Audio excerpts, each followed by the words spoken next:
Welcome back to my channel, the best place for new signers, intermediate signers, and struggling signers. In today's video, I'm going to help you become more confident and more accurate in your signing. So if you're looking for help to make sure you're signing correctly without bugging every signer you know ad nauseum, definitely keep watching. I know you want to be a good signer, you want to be accurate, and you want to be confident, aka you don't want to worry and think that you're doing it wrong. So you're watching ASL videos, you're downloading ASL apps, you're reading ASL dictionaries, you're practicing the signs. Then maybe a few months down the road, you find out you were doing a lot of those signs incorrectly.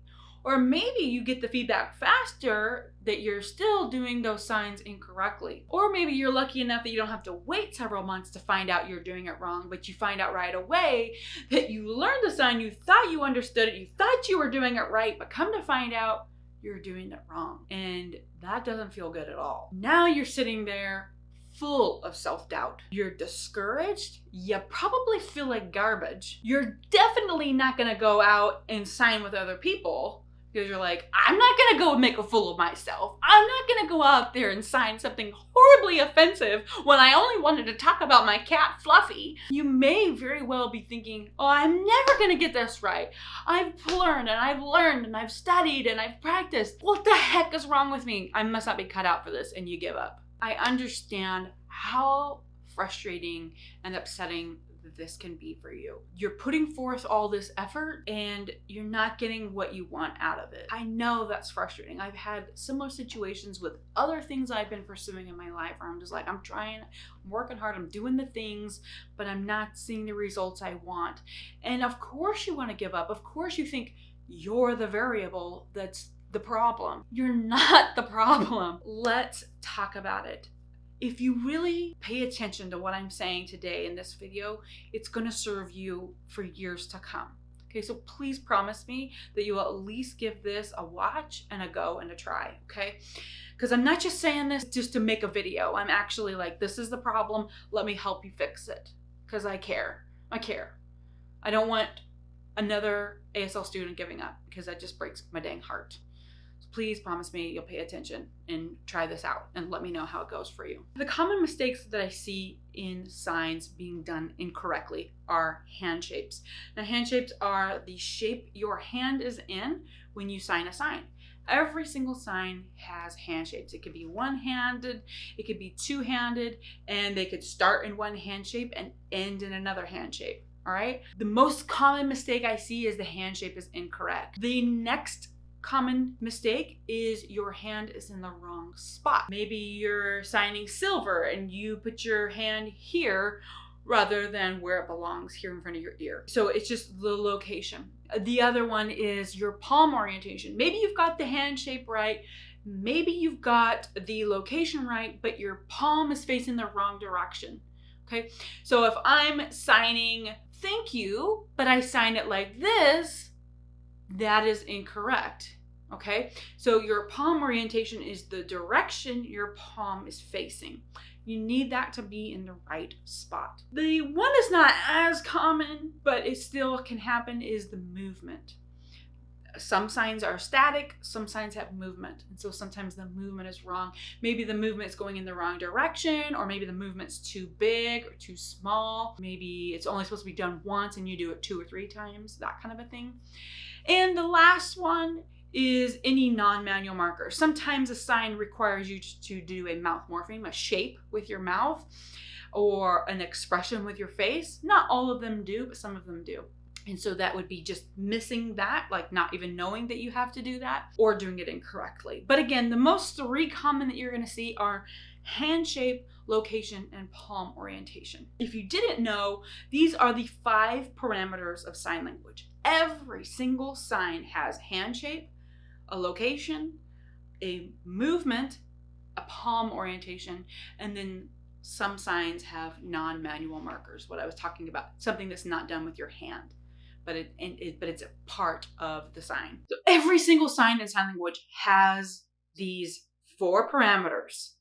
right? These are the ones you need to know every single sign about, all right? So this is really good because it gives you almost a mathematical approach to learning the signs. So I'm going to give you some tips on how you can become more aware of this so that you can correct those mistakes. You can either prevent the mistakes from happening or check yourself and correct them right away so that you're not building a bad habit of signing, you know, sister one way when you're actually supposed to be signing it completely different. We don't want to build those habits, those bad habits, or build that, you know, muscle memory, because then it's just a little bit harder to correct, or it'll take more time and attention to correct. And if you have a lot of signs, that's a lot of work, and that can be very discouraging. So this is going to help you learn it the right way. And second of all, it's going to help you correct any mistakes, because we all make mistakes, okay? It's not a big deal, but let's correct them faster. Here are the 3 things I want you to take into account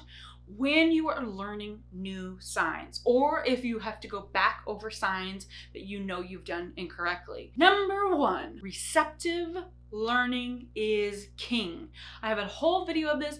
I could go on and on and on for days and days and make a bajillion videos about it, and it still won't be enough. Check out the video up here somewhere, and I'll also link it down below. Receptive is king. Put your hands in your lap, sit on them. Don't use them when you're learning the signs the first time. Learn with your eyeballs. Second, in this approach, you want to approach learning each sign as if you were the best CSI investigator in the dang world. I don't want you to sit back and be like, oh, that's a great sign. I really like it. It's cute. It makes sense. I get it. I know it. No, sir. No, ma'am. You are a CSI investigator. You aren't passively watching signs go by your cute little face. You are watching and you are paying attention. You are soaking in all of those details. You're seeing every little thing that that person is doing. What are you noticing?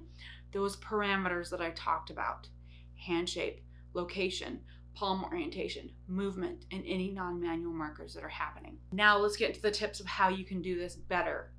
If you're watching a video, slow down that video.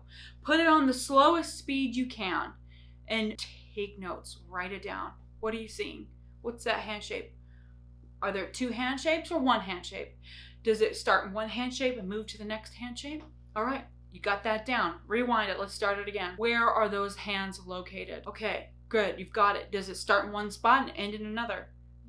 Write as many words as you need to really understand it. You may not have to refer back to these notes ever again, but if you're writing it down yourself, hand on a piece of paper, it's really going to help cement it in your brain. That's part of the learning process. And you can draw a little stick figure and say, oh, look, this is kind of what it looks like. And you can do the same thing if you're looking at a sign in a GIF, or if you're looking in a dictionary. Just look at the dictionary and write those things down. And it'll be nice because you don't have to pause or rewind anything. It's just right there for you.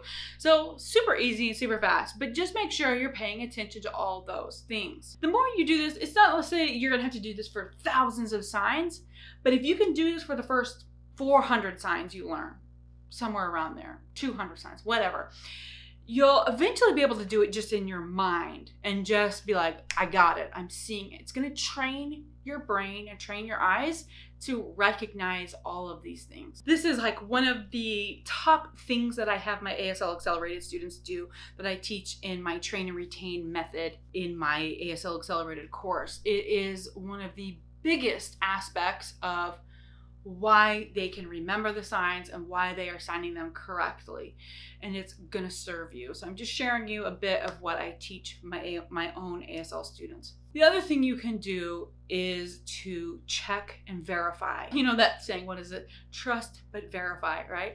Trust yourself to get it, but also verify to make sure that when you are signing it, expressive signing, that you are doing what they're showing you. So you can do this a variety of ways. You could have pull up, if it's a video or a GIF or a book, you can look at yourself in a mirror with a video there and check, am I doing it correctly? You can pull out your smartphone or a camera or whatever, your webcam on your computer, and record yourself, or just pull it up if you don't want a record, but have it so you can see yourself and sign along with them. You can go slow or the regular speed, it doesn't matter, and be like, okay, This is what I'm doing. This is what they're doing. What do I need? Is there anything I need to tweak to look more like them?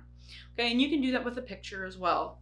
Even if it's a static picture, like in a dictionary or whatever, you can still test, make sure, and go through each of those parameters. Am I the same hand shapes? Am I the same location, palm, orientation, movement, non-manual markers? Go through every single one, not just one. Don't look just for the hand shape or just a location, because you may miss something else. When you do this approach, you're going to see a lot of things happen. Number one, you're going to learn signs faster. You're going to become more accurate in your signing. You're going to become more confident because you're going to be able to trust yourself to learn the signs as you do. And you won't have to pester people near as much and put your learning and your success in somebody else's hands. You're also going to avoid building bad habits with incorrect signing. Because you're not going to be pestering people as much, you'll become a more independent learner. But on the flip side, the really good thing with it is you're going to be that much more likely to go sign with other people, engage in conversation and communication and connection. And then because of that, you'll be able to learn even more because you'll have developed these rich relationships. You'll be able to go in there and learn more signs faster because you've trained your eyes to understand, like to take in, like, so if you're in a deaf event and you're signing with somebody and they sign some signs you haven't learned yet, you'll be able to learn them more accurately and remember them because now you have the tools to recognize all of the aspects of the sign that they just signed to you. And all of this will add up to you continuing to learn because you aren't giving up. You're continuing to learn, improve, you're going to reach that goal, and you're going to make connections and build friendships.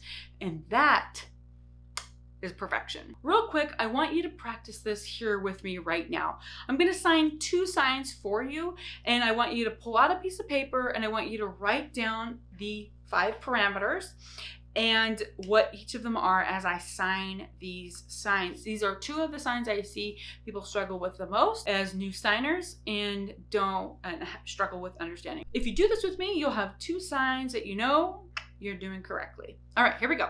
First one is mountain.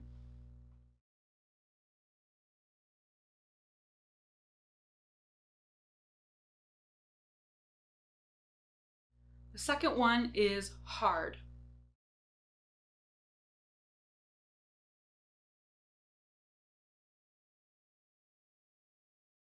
If you love these tips, be sure to hit the notification bell because in the next video, I'm going to share with you one of my absolute favorite ASL dictionaries that's going to help you specifically with these 5 parameters that we talked about. So be sure to check that video out when it is released. And if you want to practice your new signing skills on some new signs or maybe some old signs, check out these 2 videos right here.